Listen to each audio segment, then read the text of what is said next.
from residential to commercial, from large loss to emergency response. Whenever damage strikes, call on the cleanup team that's faster to any size disaster. ServPro, like it never even happened. You have in front of you the Map Your Neighborhood discussion guide, and you have, I'm never quite sure what to call this nifty little leaflet we'll call it tonight, okay? And I want to start with the discussion guide. And this really is your tool. It walks you through all of this. I'm not any kind of a Map Your Neighborhood expert, but I can even follow along in this guide. And if you have questions moving forward, feel free to use me as a resource.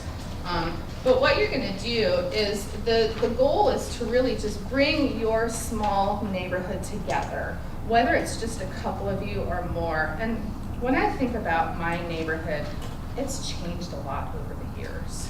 I'm buying the house that my dad bought back in 1976, so I've grown up there basically, right?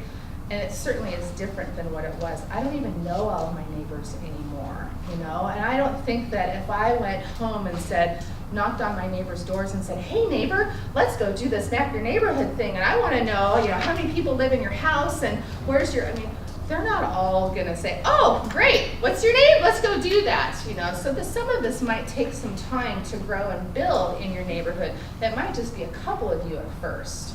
So keep that in mind.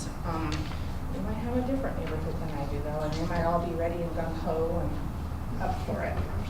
Let's go to our leaflet here and go down to that first gray band where it says 9 steps, because that's where I want us to start.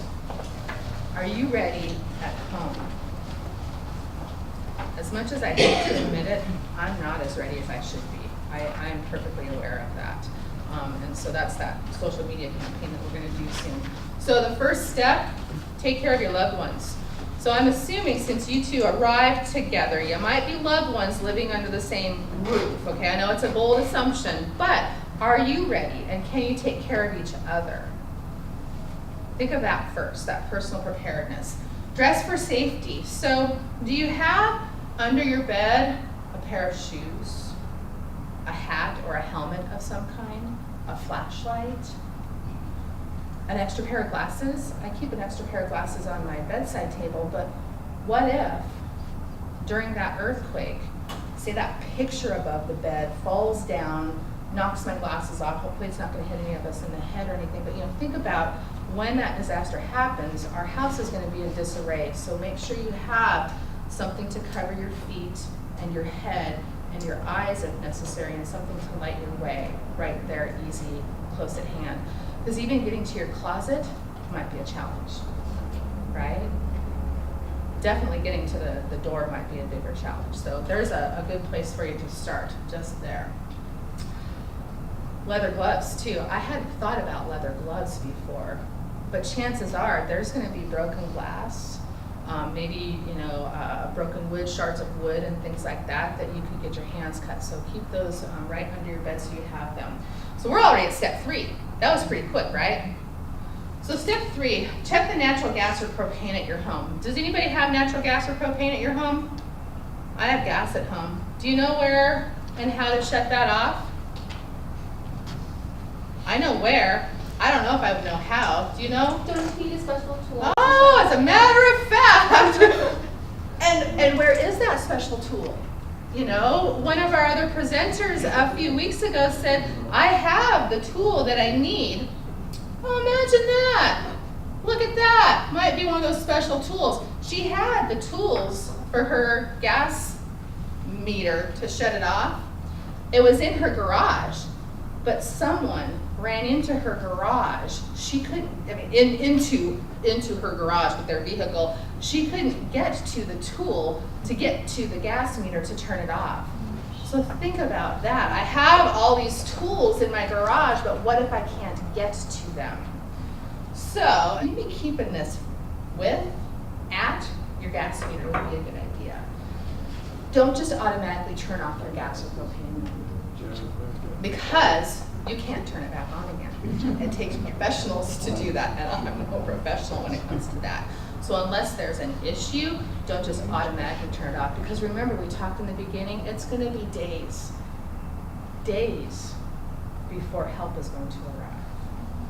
And do you think that our single family home are gonna be high on the totem pole of priorities when it comes to turning gas back on?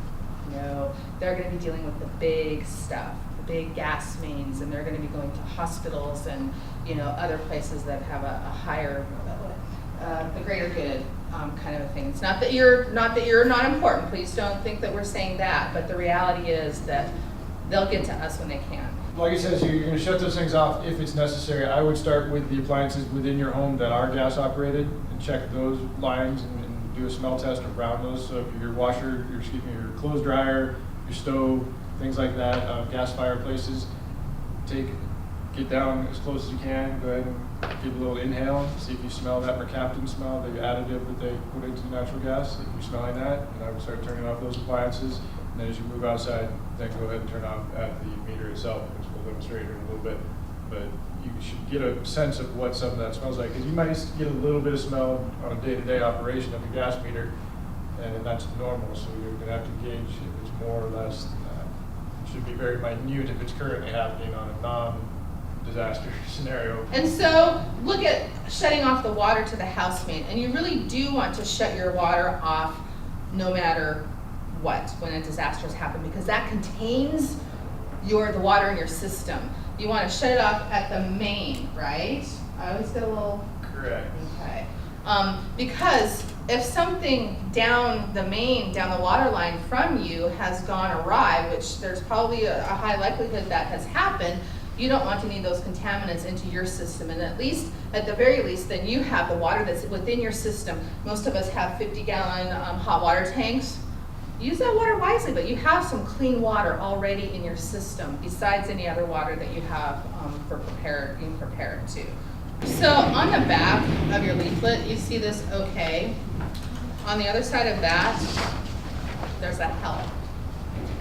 And so this is going to be your sign on your front window, whatever that is, your front door, your front window, the kitchen window, whatever your neighbors are going to be able to see in the event of a disaster. If you are okay, you're both okay, put this out so that when you and your neighbors gather, they don't have to come looking for you. If you need help and you can get this to that front window, put this up, because that, again, your neighbors are going to know that you need help. If there's nothing, we're going to assume that you weren't able to get your okay sign up, and so something has gone awry and you might need some assistance. Okay, so keep this close at hand, even, put this behind the couch so it's there, so you don't have to go searching for it in the event that you need it. Okay, I love how they provide everything right there for you. Okay, so let's get back to these 9 steps. Does anybody have a fire extinguisher at home? I do. I have one in my kitchen area. I have one in my garage. But did you see what it says here? Keep it out by the garage door, somewhere where you can readily get it to the end of your driveway, or somewhere where your neighbors could have access to it. Because what if, in the event of a disaster, you're fine, your next door neighbor's fine, across the street they're fine, but you see down at the corner, Mrs. Smith's garage, there's some kind of a small fire starting. And you don't know if Mrs. Smith has a fire extinguisher, or if she does, you can't access it. Well, Mr. Jones over here, he sees Mr. Fritz over here has his fire extinguisher right there at the driveway. I can go down, and if it's a small enough fire, I can go ahead and fight it. So that's just a little kind of helping each other in that. So it's one of those things to keep in mind. And we're just talking basic fire extinguisher, and John's going to talk a little more specifically about that later. We're just kind of covering the hot topics here. Then you're going to go to your neighborhood gathering site. Well, at your initial neighborhood meeting, you're going to talk as a neighborhood about and decide where that gathering site is going to be.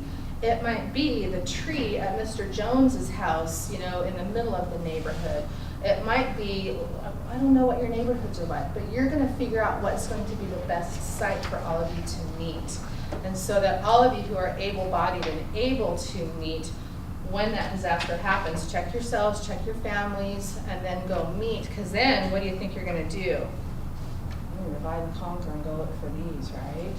Among other things. So you go to that neighborhood gathering place, and that's where you're going to already know who has maybe a construction background and is knowledgeable in structures, or who might be an electrician in your neighborhood, and you know, what kind of skills you all have, what kind of knowledge you might have coming into this.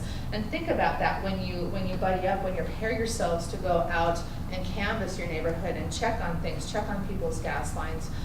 You know, because again, Mrs. Smith down at the corner there, she's you know, maybe in her 90s, and she doesn't get around so much. She's fairly homebound, and who's going to turn off her gas line if there's a problem? So you need to have marked or labeled or talked about some of those things and planned for that, because isn't it all about planning for this? Your personal safety is most important. Don't ever, if you're not sure, risk yourself or take chances.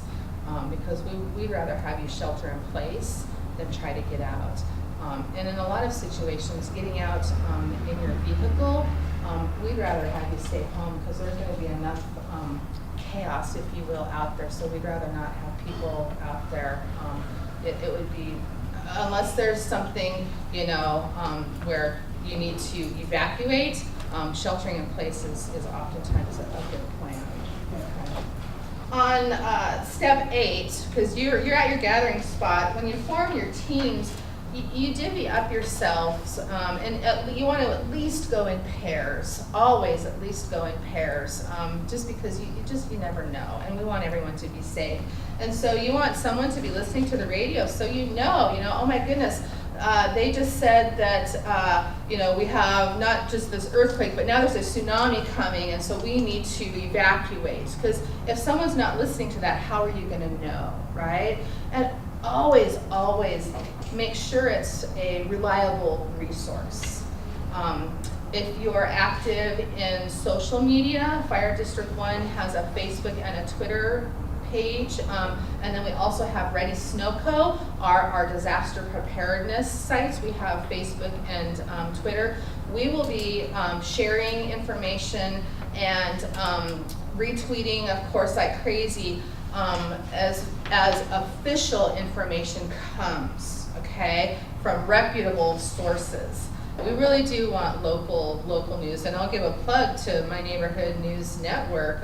You know, they're going to be a good source for information. Yeah, they will. The national news, absolutely not. Yeah, be cognizant of where you're getting your news from, because we could be having a huge local event, and it not be any larger scale than that. And so, like you say, you know, things can get blown out of proportion or mistakenly reported.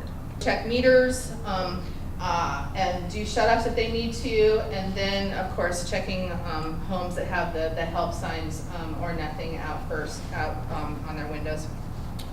We offer here first aid CPR classes. Those are good classes to have. You know, some basic first aid is going to be good, because you really are triaging yourselves. These guys, as fabulous as they are, they will risk a lot to save a lot, but again, they're going to be prioritizing, and so getting to you for some of those smaller scale things that you can manage on your own is going to take some time. So having, you know, first aid kits and just some basic knowledge and information on that is going to be very helpful for you as a community. Yes, sir? Obviously there's a cost to that, right? The first aid CPR classes? Yes, it's either our May class or our June class, that the price for those is dropping down to $30. So that's pretty affordable, I think, for most people. And honestly, if that were, you know, too much, that were a hardship for someone, call me, please. Because we don't want to have people not have first aid, CPR, and AED knowledge and comfort because of a cost. Okay, so We will be offering CPR to go all over the community. It's going to be at every event we do, so at the very least people will know how to do CPR, just press hard and fast really, and how to use AEDs. But the first aid side of it, they would need to come to our full all-day class. How long do you recommend, how often do you recommend you bring to the class? Every couple years. It's a certification, somebody's certification. It's a card though, that's a 2-year card. It's been a while. Yeah, I would redo it again. I take it every couple of years. I'm unlike the crews out there. I don't practice CPR on a regular basis. These guys do CPR an awful lot, and so I like to take it at least once a year, just because it gives me a little bit of a refresher. I'm sure if I needed to, I could, but I want to feel comfortable doing it. And that really is, like I said, one of our main focuses, and along with disaster preparedness, is bystander CPR. And so since we're on the subject, I'm going to give a shameless little plug here. We have great survival and save rates here in Fire District 1, but honestly, you guys are key in that and can help so much more. In those minutes, 5-8 minutes before we get there, it's just and so most often it's not strangers that we're performing CPR on, it is our loved ones. And my goodness, I want to know how to do that, because it could make the difference in their survival. And even if it's a stranger, when we talk CPR to go, we're talking just hands only. We're not talking mouth to mouth, don't worry about breaths. It's all about keeping the blood pumping, and so that's why we're focused on CPR to go. It's that hands only, and then the AED use. We want our bystanders, you, to feel comfortable in doing that. So there's my plug for that. So watch for that. Okay. And so we've now, all of our teams have gone out, they've dispersed, and we're back at our meeting place, our gathering place again. And so now we can have a bit of a debrief and figure out what do we do next. Okay, Mrs. Smith is fine. She's got a cut on her leg, but we've applied some, bandage to it. She's gonna be okay, the kids are fine. And then you regroup and kind of determine then what are our next steps. Everything in our neighborhood is okay. There isn't any immediate danger. There aren't any wires down right now. Maybe our next step is a couple of us stay here. Let's plan to meet back, every so often, and maybe we take our teams and we go out to the next ring of the neighborhood, because we don't know. Has the neighborhood next to you, have they kind of formed their own group? And you guys can then, on a bigger scale, meet up. Okay, we're good. Let's go. Kind of take it to those next levels. There is an expectation for your services to be disruptive. So don't be surprised by that and plan for that. Do you have alternative or water? Do you have a different way to heat your home? How are you going to take care of yourselves for days? And plan on a week. I want to go back to the guide here and look at some of those next steps through the gathering site. It just talks about, they want you to use this and really document all of those decisions that you've made as a group. Many of us might have someone in our neighborhood who is, savvy enough to really take all of this information and put it in a format that is going to be meaningful for all of you as a neighborhood, and then you can distribute it electronically too. And then you all have the same information. It can be changed and shared again. This is just your guide to walk you through that, okay? I wanted to look at that neighborhood skills and equipment. It gives you a whole list of things to look for. I just kind of skimmed that earlier. But if you have, someone who, I'm a medic, I've got great first aid skills. I'm going to be able to, help triage people.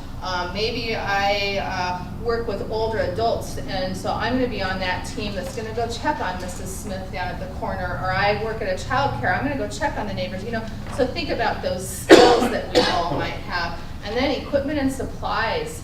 The carpenter next door, he has some great tools in his workshop, so if you need them, you have access to them. So think about those kind of things also when you're having your initial neighborhood meeting. Now, keep in mind, when I say that we're here to support you and it would be great for you to let us know when you have your neighborhood meeting and which neighborhood that is, so that we know which neighbors, which areas might be more or less prepared.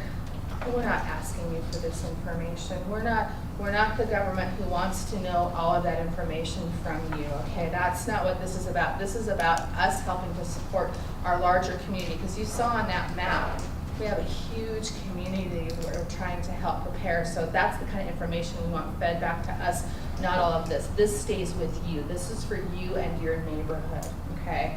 I'm not asking for those. Someone asked me about that a couple weeks ago, and I was like, well, we don't have we don't want all that information. No. So I want to make sure that was clear. Let's talk about the actual map. Not everyone has, nice big maps like this, right?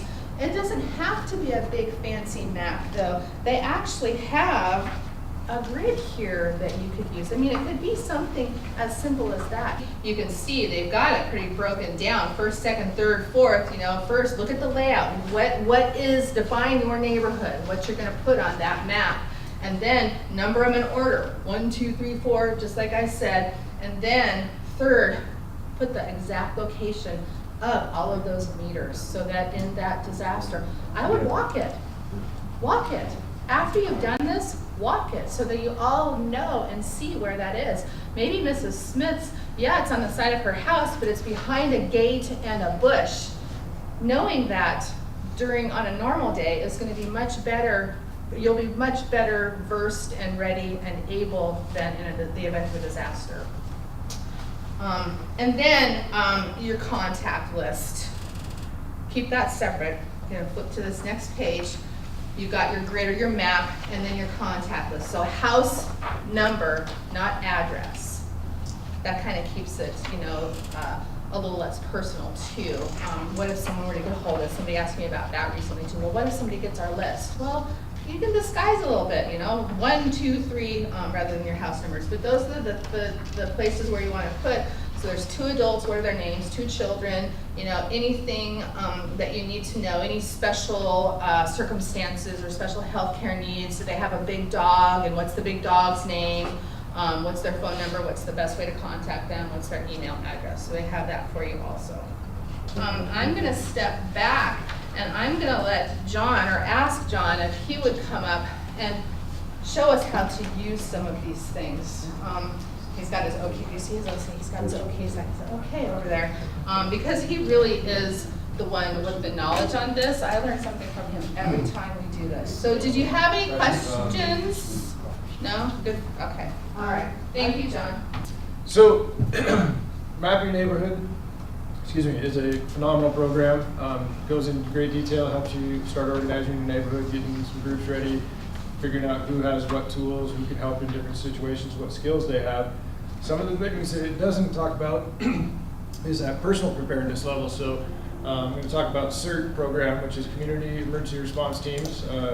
Nancy, you said you were been looking to get into a class. So Yes, I look forward to seeing you there when we get that finalized and scheduled up. We talked about earlier shutting off gas lines and water lines. This is a mock-up of a water meter. If you've never seen one, hopefully everybody knows where theirs is at their home.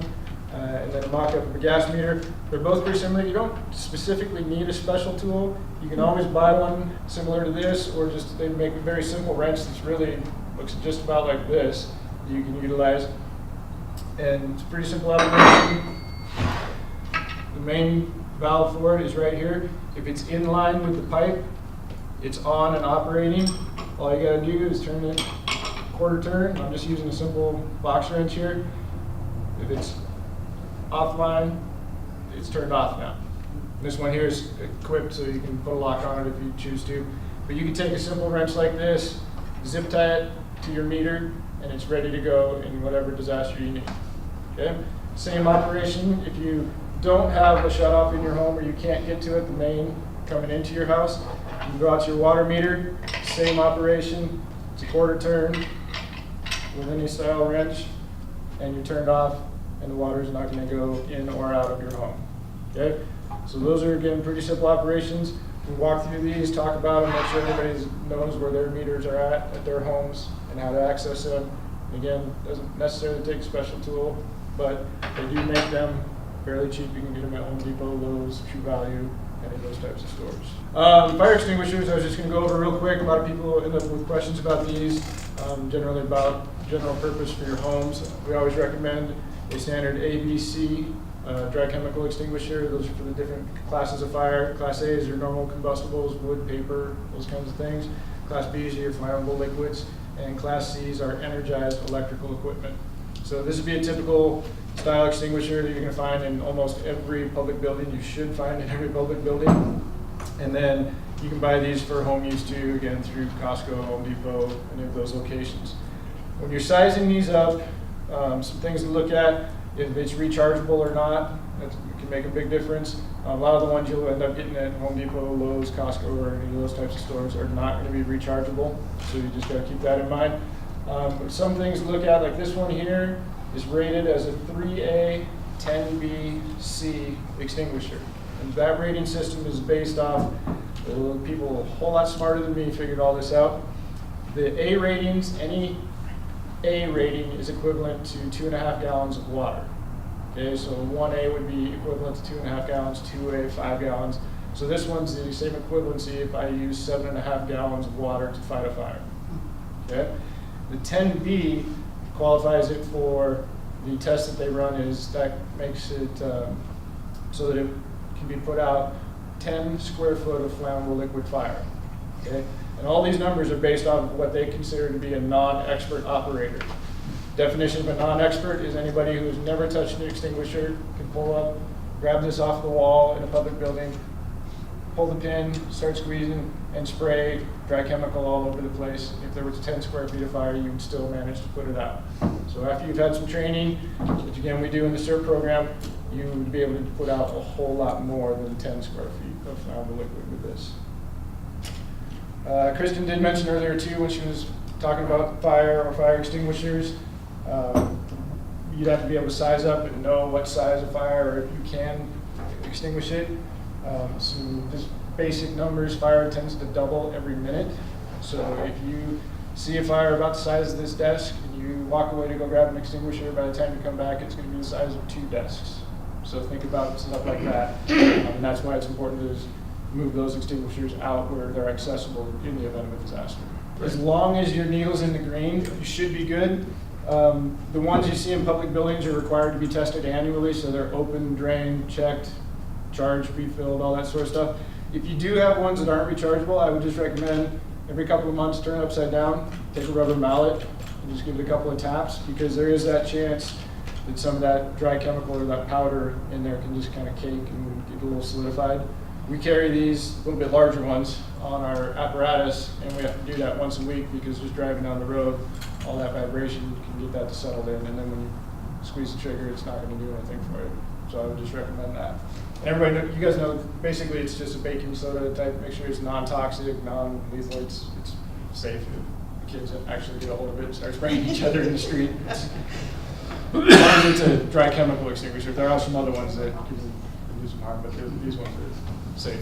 We really are depending on you to prepare yourselves and your neighborhoods, and offering to help with, I'll provide you with all of the handouts. I'll have a little order form, if you will, that has the handouts that you can choose from, because we have a few additional ones that I didn't have here for tonight, but you'll have access to. And then we will distribute those from headquarters here. I will send them to our fire stations, so you can pick them up at our fire stations if that would be easier for you. And that includes Linwood also, right? So there's a little selfish for us. We want people to come visit our fire stations too, because they really are your fire stations. You would call fire stations or firehouses. They're your firehouses too. So it's kind of a good way for us to have more interaction with our community members also. So definitely bring the kids, because we usually have some hats and little sticker badges for them. But if it's easier for you to pick them up at the fire stations, I can make that happen, or at our headquarters here.